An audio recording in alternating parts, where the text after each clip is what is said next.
Hello guys, this is Aditya Joshi. Welcome back to our channel. I'm a psychology major, MBBS student, Unacademy educator और NEET 2024 के लिए मैं आपको guide कर रहा हूँ। देखो, इस वीडियो को स्टार्ट करने से पहले मैं वो प्राइमरी क्वेश्चन का आंसर देता हूँ जो ऑलमोस्ट हर कोई मेरे से पूछ रहा है। भैया, can we crack NEET if we start from today? मैंने तुम्हें कभी भी फॉल्स होप नहीं दिया है, तो देखो बहुत रियलिस्टिकली बोलूँगा, बहुत टफ है।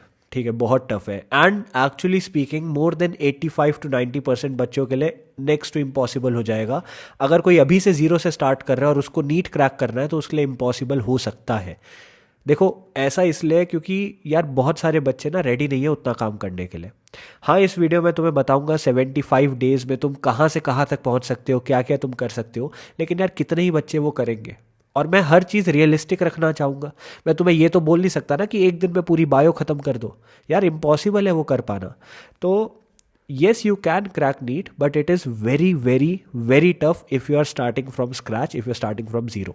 ठीक है, अब इस वीडियो में तुम्हें बताता हूँ लास्ट 75 डेज का प्लानर क्या होना चाहिए नीट 2024 के लिए। कंसिडरिंग आज 18 फरवरी है जब मैं वीडियो शूट कर रहा हूँ, कंसिडरिंग तुम पढ़ाई 20 फरवरी से स्टार्ट करते हो, 20 फरवरी से प्लान रिज्यूम करते हो, तो क्या कर सकते हो। अब नीट 2024 के लिए मैंने 75 डेज को ना डिवाइड कर दिया है।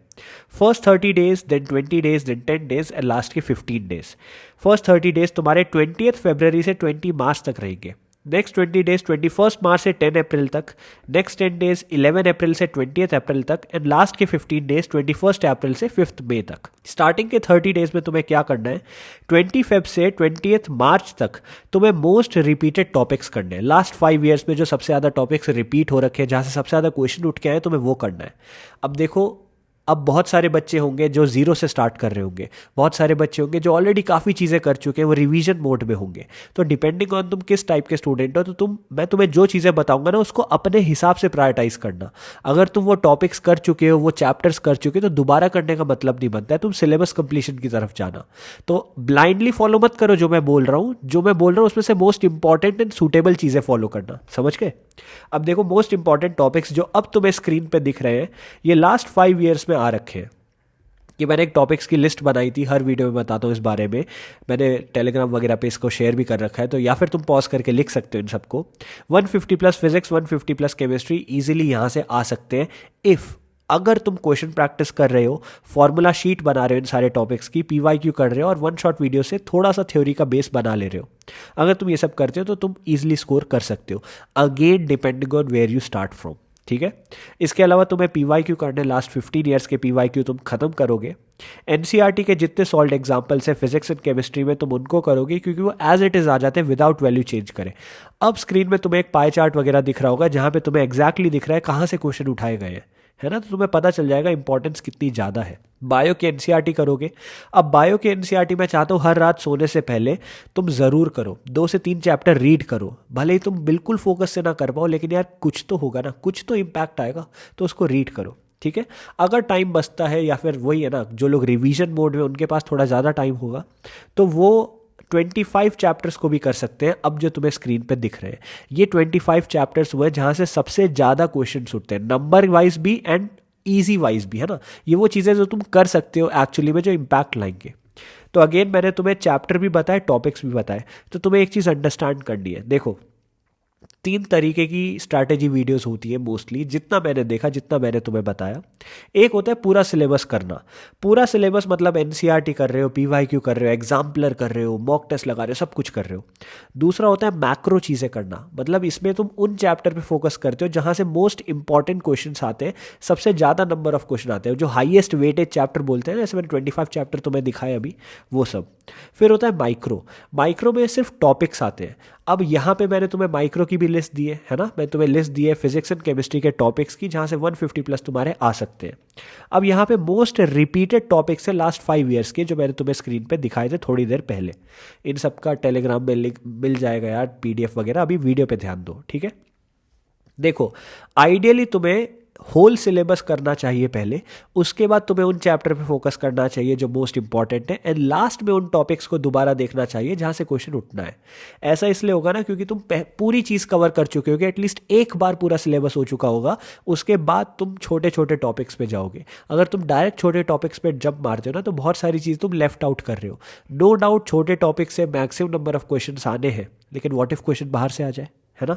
अब देखो, depending on time and your औकात कि भाई मैं कितना कर सकता हूँ, अब तुम्हें चूज़ करना है। अगर तुम माइक्रो चीज़ें यूज़ करते हो, मतलब मोस्ट इंपॉर्टेंट टॉपिक्स की लिस्ट चूज़ करते हो, तो रिस्क ज़्यादा है लेकिन रिवॉर्ड भी ज़्यादा है।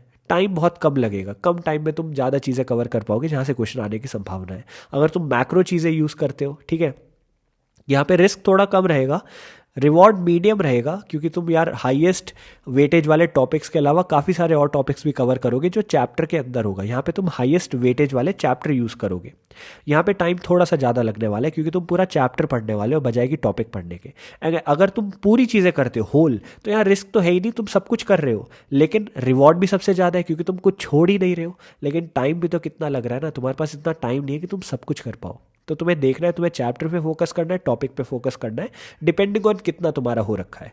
अब आ जाते हैं 21 मार्च से 10 अप्रैल तक, नेक्स्ट 20 डेज में तुम्हें क्या करना है।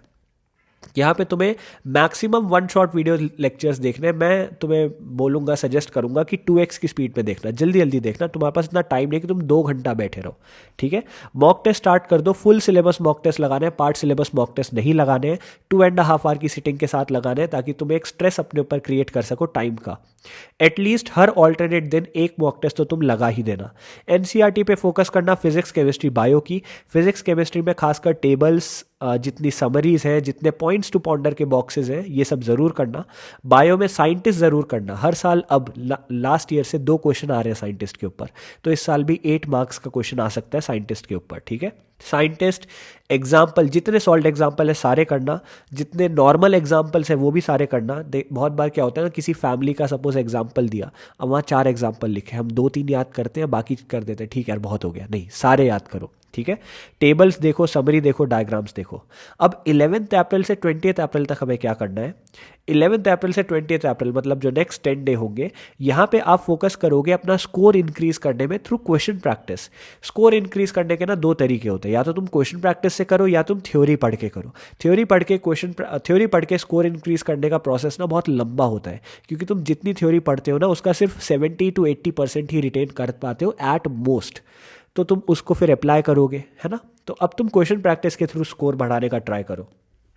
मैक्सिमम मॉक टेस्ट लगाओ, हर दिन 2 मॉक टेस्ट का ट्राई करना, एक सुबह लगाना, एक शाम को लगाना। उनका प्रॉपर एनालिसिस करना, जो क्वेश्चन सही हो गया लेकिन तुक्के से सही हुआ या एलिमिनेशन से सही हुआ, उसको भी देखना, यार ये मुझे नहीं आता है, ऐसा एज्यूम करना, ठीक है। स्पीड सॉल्विंग देखो, यूट्यूब में बहुत सारे जेई के चैनल्स आते हैं, जेई मेन्स के, खासकर वो एडू नीति वगैरह चैनल्स है। एक एडू नीति करके चैनल है, मैं बहुत देखता था उसको, तो वो स्पीड सॉल्विंग करके दिखाते हैं, जेई मेन्स के क्वेश्चन कर लेते हैं। अब जेई मेन्स के क्वेश्चन ना आते हैं नीट में, एक्चुअली में आते हैं, लेकिन यार डायरेक्ट वहाँ करने का कोई बेनिफिट नहीं है ना। पहले तुम अपना तो कवर करो, फिर उनके पे जंप मारना। एनालिसिस करो, फॉर्मूला रिवाइज करो, क्वेश्चन प्रैक्टिस करो। लास्ट के 15 डेज में क्या करना है मैं बता देता हूँ। सबसे बड़ा बड़ा तुम्हें दिख रहा है, मॉक टेस्ट नहीं लगाने। लास्ट 15 डेज में मॉक टेस्ट मत लगाना, क्योंकि लास्ट 15 डेज में तुम्हारे पास इतना टाइम नहीं होगा कि तुम अपने स्कोर को जंप मार सको।